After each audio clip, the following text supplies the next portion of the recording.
자, 오늘은 지난 시간에 이어서 진성 캐리어 농도에 대해서 학습을 하겠습니다.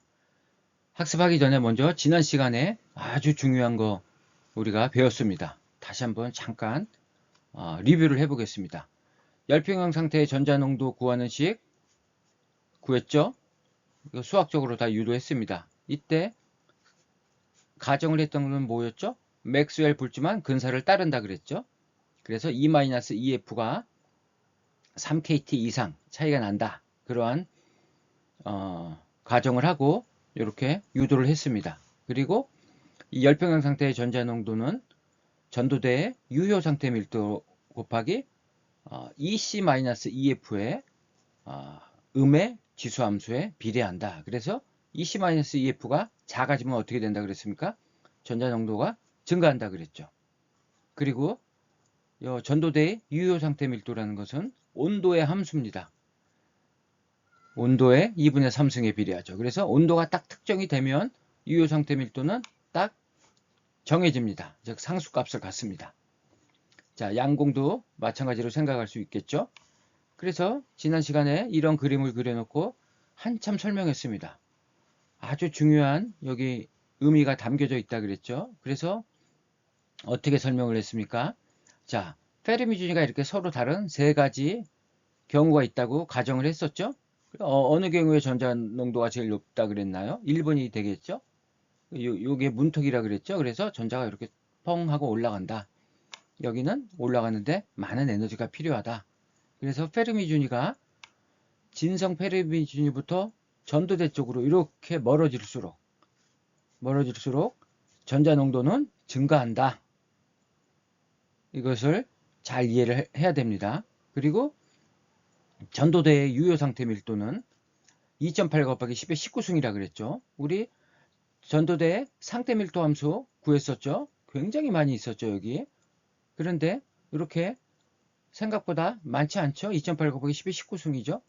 자, 이거는 어느 정도의 에너지의 범위를 갖냐면 전도대 바닥 상태에서 약 1.2KT 위, 바로 요 빨간색 화살표로 표시한 요 사이에 존재하는 전자가 차지할 수 있는 상태 밀도가 2.8 곱하기 10의 19승이라는 겁니다.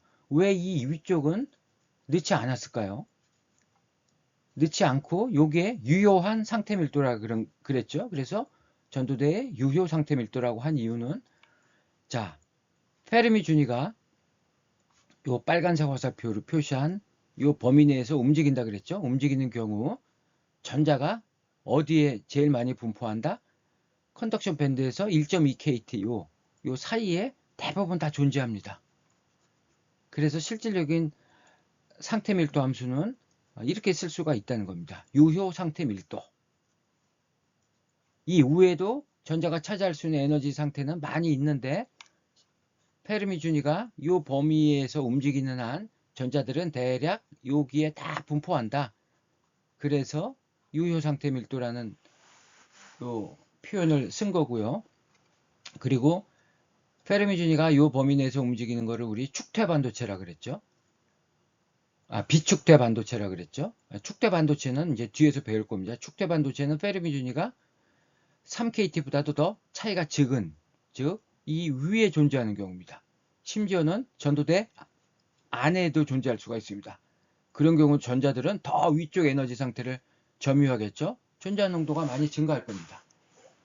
이게 반도체의 물성을 알 수 있는 아주 중요한 의미가 담겨져 있는 내용입니다. 이걸 꼭 기억을 하셔야 됩니다. 그리고 요 식, 중요한 식들은 이렇게 사각형으로 제가 표시를 하겠습니다. 이거 반드시 기억을 하셔야 되겠습니다. 자, 오늘은 그래서 이제 진성 캐리어 농도를 구하는 식을 하나 또 배우고요. 아주 또 반도체에서 두 번째로 중요한 법칙을 하나 또 설명할 겁니다. 자, 우리 진성전자, 진성양공을 통칭해서 우리 진성 캐리어라 그럽니다. 그럼 그냥 전자와 양공은 통칭해서 그냥 캐리어라고 하고요. 진성자가 붙었습니다. 그래서 그거를 Ni 이꼴 Pi 이렇게 표현합니다. 우리 이거는 앞으로는 통칭해서 하나로 표현할 겁니다. Ni로 표현할 겁니다. 그래서 실리콘 같은 경우에 진성 캐리어 농도는 상온에서 전자도 1.5 곱하기 10의 10승, 양공도 단위 최적당 1.5 곱하기 10의 10승계가 생성이 된다 그랬죠. 그래서 이렇게 쓸 수가 있습니다. 우리 열평형 상태의 전자 농도 구하는 식에서 페르미 준위만 진성 페르미 준위로 바꿉니다. 그리고 N0를 Ni로 바꿉니다. 그럼 이게 진성 전자의 농도가 되는 겁니다. 간단하죠? 때문에 진성 양공의 농도도 똑같습니다. 요 EF 대신에 EFI 넣고요. 자, P0 대신에 PI로 쓰지 않고 NI로 쓰겠습니다. 통칭한다 그랬죠? 자, 이것도 양공의 진성 양공의 농도가 되겠습니다. 그래서 이 중요한 또 두 식을 구했고요. 이 두 식을 곱해 보겠습니다. 그러면 N0, P0 곱해지고 NI 곱해지니까 제곱이 되겠죠? 그리고 요거 곱해지면 이렇게 되겠죠? 그러면 여기에서 분자항을 보면 페르미 준위, 진성 페르미 준위가 제거돼서 이렇게 됩니다. EC-2V라는 것은 밴드갭이죠. EG가 됩니다. 그래서 이건 최종적으로 이렇게 됩니다. 그럼 이 값은 특정한 온도에서 항상 일정한 값을 갖습니다. 온도가 정해지면 이 값은 상수가 되는 겁니다. 그래서 우리 이러한 것을 이제 농도 곱의 일정 규칙이라고 하는데요. 바로 이 빨간색 요겁니다. 열평형 상태의 전자 농도와 양공의 농도를 곱하면 진성 캐리어 농도가 된다. 이거의 두 번째로 아주 중요한 반도체의 물성을 의미하는 아주 중요한 식이 되겠습니다. 그래서 예를 들어서 실리콘 같은 경우 그리고 300K 이렇게 온도가 주어졌는데 뭐 전자 농도가 뭐 정해져 있다. 그러면 양공의 농도는 그냥 그대로 자동적으로 구할 수 있죠. NI 제곱을 N0로 나눠주면 되니까요. N0만 알면 P0는 그대로 알 수 있다는 겁니다. 이게 상수기 때문에 P0를 알면 N0도 구해지고 N0를 알면 자동으로 P0도 구해지고 그러면 N0가 막 올라가면 P0는 어떻게 되겠습니까? 이 값이 일정해야 되니까 P0는 작아집니다. 지금 이게 반도체의 굉장히 중요한 규칙입니다. 뒤에서 또 설명하겠습니다. 자, 그래서 이 식을 꼭 기억하시기 바랍니다. N0, P0는 Ni 제곱이다. 근데 이것을 농도곱의 일정 규칙이라고 그러고 이 조건이 성립하는 건 딱 두 가지입니다. 뭐냐? 열평형 상태에서만 성립합니다. 뭐 전압을 인가한 상태, 빛을 쪼이고 있는 상태 이런 경우에서는 성립하지 않습니다. 열평형 상태에서만 성립하고 어떠한 반도체든 관계가 없습니다. 진성 반도체건 오해인성 반도체건 상관없이 모두 성립한다. 이거 꼭 기억하시고요. 그 다음에 우리 전자농도 구할 때 맥스웰 볼츠만 근사 통계를 적용할 수 있다고 가정했죠. 즉 전자가 차지할 수 있는 에너지와 페르미 준위의 차이가 3kT 이상이다. 그래서 이 경우도 맥스웰 볼츠만 근사를 따르는 경우만 성립합니다. 이런 경우만 해당이 되겠습니다. 자, 그러면 조금 요거를 더 자세히 설명하겠습니다.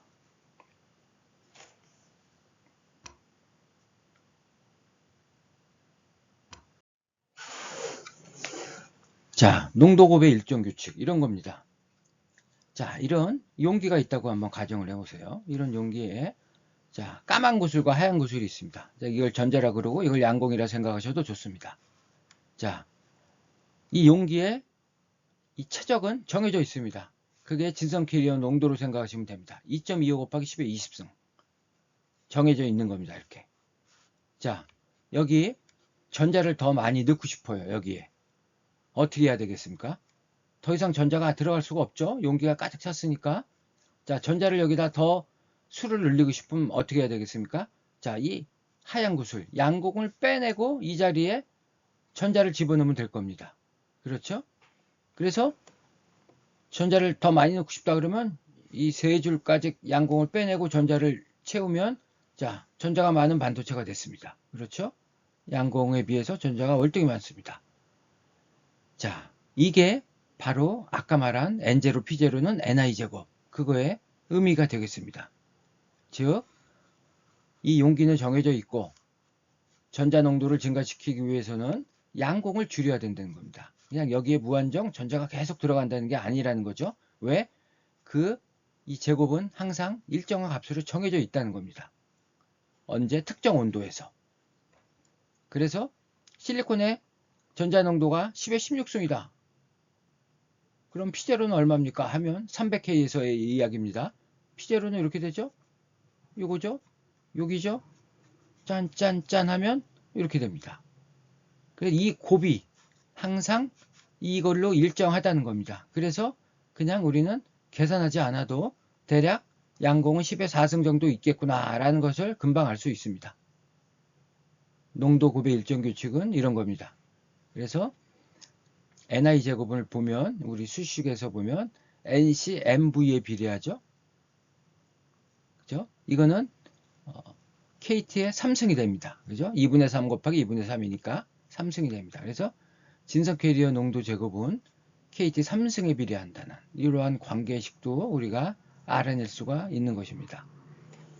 자, 두 번째 중요한 식 이야기했습니다. 농도 곱의 일정 규칙 N0, P0는 NI 제곱이다. 자, 이제 문제를 풀어보겠습니다. 자, 300K에서 실리콘 반도체가 있다. 페르미 준위는 전도대 아래 0.2, 0.3, 0.4에 각각 위치하고 있다. 이때 전도대의 바닥 상태, 여기죠? 여기 부근에 전자가 존재할 확률과 그때 전자 농도를 각각 구해봐라.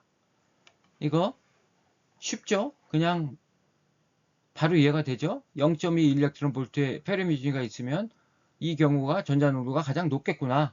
그럼 그 농도가 얼마고 그 다음에 전자가 존재할 확률은 얼마냐 그걸 구해보라는 겁니다. 자, 0.2에 위치할 때 여기 위치할 때 그러면 실리콘의 밴드 갭이 1.12니까 이 위치는 여기에서 기준으로 보면 0.92 일렉트론 볼트에 해당하겠죠.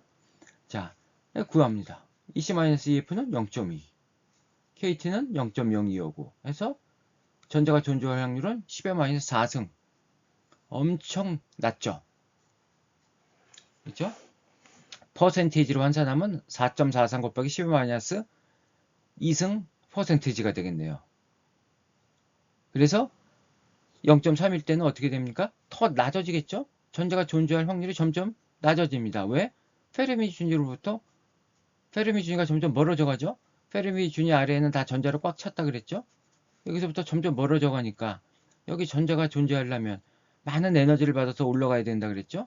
멀어질수록 전자가 존재할 확률이 점점 줄어듭니다. 그래서 0.4V, 즉 0.72V 여기에 위치했을 때는 전자가 존재할 확률은 이렇게 낮아집니다. 그러면 전자 농도는 어떻게 구합니까? 이 식이죠? 자, NC는 2.8 곱하기 10의 19승. 그 다음에 요게 뭡니까? 바로 이거죠? 4.43 곱하기 10의 4승 곱하면 10의 16승. 따라서 요 컨덕션 밴드 바닥 상태 여기에 전자가 할 확률은 요거지만 전자는 이렇게 있다는 겁니다. 10의 16승계. 확률은 이렇게 났는데 왜 이렇게 전자는 많이 존재할까요? 그 이유는 바로 상태 밀도 함수가 있기 때문이에요. 상태 밀도 함수가 여기 굉장히 많이 있죠? 전자가 들어갈 방이 있다는 겁니다. 만약에 상태 밀도가 적다면 전자가 많이 만들어져도 이 들어갈 방이 없으니까 다시 떨어져요. 그래서 이렇게 확률이 낮은데도 전자 농도가 이렇게 높은 이유는 여기에 존재하는 전자가 들어갈 수 있는 상태 밀도 함수, 즉 전자의 방이 많이 있기 때문에 전자가 많이 생겼을 때 다 들어갈 수 있다는 겁니다. 그래서 10의 16승계. 0.3일 때는 줄겠죠? 14승으로 줄었습니다. 똑같이 이렇게 계산하면 됩니다. 그 다음에 0.4일 때는 12승계.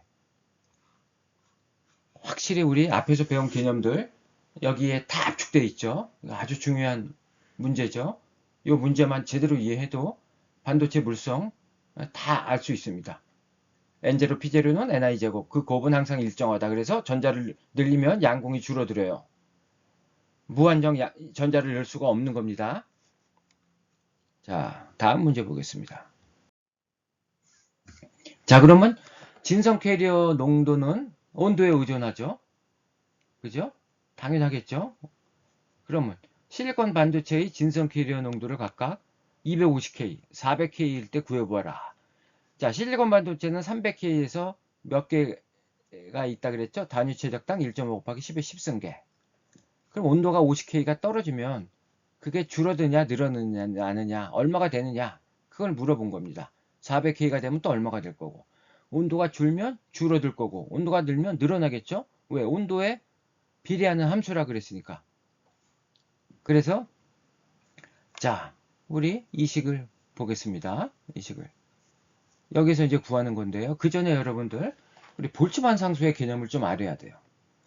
자, 볼츠만 상수는 KB로도 표현합니다. 근데 이 교재에서는 다 K로 표현합니다. 자, K는 이렇게 됩니다. 8.62 곱하기 10의 마이너스 5승 일렉트론 볼트 퍼 K. 이게 의미하는 게 뭡니까? 온도 1K일 때 8.62 곱하기 10의 마이너스 5승 일렉트론 볼트의 에너지를 갖는다. 그런 의미가 되겠습니다. 볼츠만 상수의 물리적 의미입니다. 온도 1K라는 것은 8.62 곱하기 10의 마이너스 5승 일렉트론 볼트의 에너지를 갖는다. 그런 의미가 되겠습니다. 그럼 300K가 되면 어느 정도의 에너지를 갖나요? T 이퀄 300K면 자 1K일 때 이거니까 300을 곱하면 되겠죠? 이걸 곱하면 정리하면 이게 되는 겁니다. 그래서 이거 외우고 있으라 그랬죠? 300K에서는 0.0259 일렉트론 볼트의 에너지를 갖는다. 그러면 자, 우리 이걸 보겠습니다. ni 제곱은 이렇게 아까 쓸 수 있었죠? 일정했죠? 그 다음에 nc는 이렇게 됩니다. 그죠? 자, 여기 온도의 함수죠? 근데 이거는 어떻게 정의한 겁니까? 300K에서 정의한 겁니다. 300K에서. 300K에서 이 값을 갖는다고 한 겁니다. 그러면 250K가 되면 이게 줄어들겠죠? 그래서 자, 요거에 자, KT의 2분의 3승이죠. 요거를 300분의 250의 2분의 3승 요걸 곱해줘야 됩니다. 250K니까. 줄어드니까 비율로 따지는 겁니다. 300K일 때 이거니까 250K가 되면 여기다 250을 넣으면 안 되고 300분의 250이 된다는 겁니다. 이렇게 되는 겁니다. 그래서 이 식을 다시 쓰면 어떻게 됩니까? 자, 이렇게 쓰고 MV 쓰죠. 그 다음에 요거에 2분의 3, 2분의 3 곱하니까 3승이 되는 겁니다. 이렇게. 이해가 가시죠? 그 다음에 익스포넨셜 실리콘의 밴드갭 1.12 쓰고 자, KT 250K일 때 어떻게 됩니까? 자, 300K일 때 0.0259죠? 250K가 되면 여기다가 300분의 250 이렇게 곱해줘야 됩니다. 그래서 ni 제곱은 대략 10의 15승. 그래서 ni라는 것은 루트를 씌우면 이렇게 됩니다. 7.001 곱하기 10의 7승. 이거 300K에 비해서 많이 줄어들었죠. 온도에 굉장히 강하게 의존하죠. 300K에서는 10승이었는데 50K 떨어졌다고 하니까 3-5다나 떨어졌습니다. 이거 엄청난 거죠. 자, 그러면 같은 방식으로 400K일 때 구해보습니다. 400K일 때는 똑같죠? 300분의 400, 여기 300분의 400. 그래서 이렇게 되고 루트 씌우면 2.382 곱하기 10의 12승. 엄청나죠? 100K에 올라가니까 진성 캐리어 농도는 100배가 올라갑니다. 그죠? 이게 엄청난 겁니다. 진성 캐리어 농도는 굉장히 온도에 강하게 의존한다. 그래서 아까 우리 그릇, 용기를 갖고 설명했죠? 그 ni가 그 그릇이 늘어난다고 생각하시면 돼요. 그 그릇이 늘어나니까 용기가 커지니까 더 많이 들어가는 겁니다. 그렇지만 이게 늘어난다고 해서 전자와 양공의 그 비율 N0, P0, ni 제곱은 그대로 성립하는 겁니다. 그래서 전자를 더 많이 넣으려면은 양공을 줄여야 되는 거예요. 이게 늘어났다고 해서 전자만 더 많이 넣을 수 있는 게 아닙니다. 같은 비율로 항상 증가하는 겁니다. 그래서 진성 캐리어 농도는 여기서 꼭 알아야 될 건 굉장히 온도에 강하게 의존한다. 그래서 니만 책을 참조해서 제가 이걸 하나 갖고 왔는데요. 이게 바로 실리콘의 진성 캐리어 농도를 보여줍니다. 온도별로. 여기가 바로 상온입니다. 여기가. 여기죠. 여기는 요거는 이제 다음 시간쯤 얘기하겠습니다. 이게 구승이죠. 진성 캐리어 농도는 여기서는 구승으로 표시됐죠. 자, 이거는 1.5 곱하기 10의 10승이라는 것은 측정값입니다. 이거는 이제 계산값이고 근사치입니다. 그래서 이걸 사용하지 않고 1.5 곱하기 10의 10승. 그러니까 정확히 여기가 되겠습니다. 1.5니까 여기 1이니까 여기 요 정도 되겠네요. 이 부분은 나중에 설명할 겁니다. 자, 중요한 건 여기서 온도가 올라가면 어디까지 올라가나 보십시오. 쭉 따라가 보십시오. 쫙 따라가면 뭐 18승까지 올라가죠. 그때 온도는 대략 500도, 500도가 여기네요. 여기가 1000도. 1000도에서 거의 뭐 18승, 거의 19승에 들어갈 정도 값이죠. 이렇게 진성 계량 농도는 온도에 이렇게 강하게 의존한다는 겁니다. 그래서 자, 반도체에서 오늘도 아주 중요한 또 법칙 하나 알았고 대략적으로 물성에 대해서 이제 점점 여러분들 알아가고 있습니다. 그래서 이제 또 다음 시간에는 진성 페르미 준위도 구해보고요. 그 다음에 전자 농도를 또 다르게 표현하는 방법 이런 것들을 또 학습하도록 하겠습니다. 자, 오늘은 이것으로 강의를 마치도록 하겠습니다.